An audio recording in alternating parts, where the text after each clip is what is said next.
Today's third question comes from Emily. She would like to know, do you have resources available to prepare for reporting in eCQM from both the perspective of EHRs and as a practice? Great question, Emily. I'll begin my answer to the question by explaining that I don't recommend eCQM reporting. We have always maintained qualification by CMS as a registry.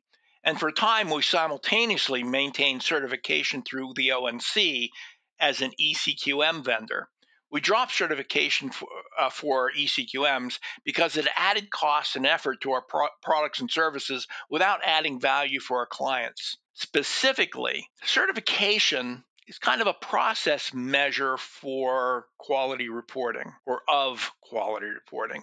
It shows that a vendor can understand the specs, understand standard data and nomenclature, and with using an idealized data set can generate an accurate set of analytics. In contrast, qualification by CMS of registries is more of an outcome measure applied to quality reporting. Registries are requalified annually in a process that is ultimately confirmed by audit of its output. If you produce inaccurate analytics, you will ultimately stand to lose your qualification. Production of eCQMs is rigid and uncompromising. It's exclusive, restricting the vendor to a standardized data flow, standard nomenclature, and a fully certified pathway from the patient through documentation to data extraction, analytics in the data display. But we find that real-world data is just far more confusing and complex than is tested in the certification process. The registry process that produces MIPS CQMs, in contrast, is inclusive.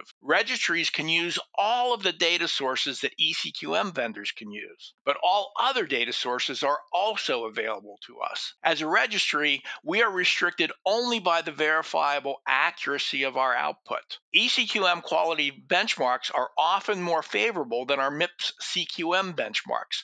Typical scores are lower on the average for eCQM submitters than for registry submitters. Scores are lower because they tend to miss more documentation elements. It's less accurate reporting. If your clinician users don't adhere rigidly to prescribed documentation standards, eCQM processes can fail to identify the quality action. In contrast, registries can expand the query to additional fields, additional search terms, additional data sources to serve your clinicians where and how they document.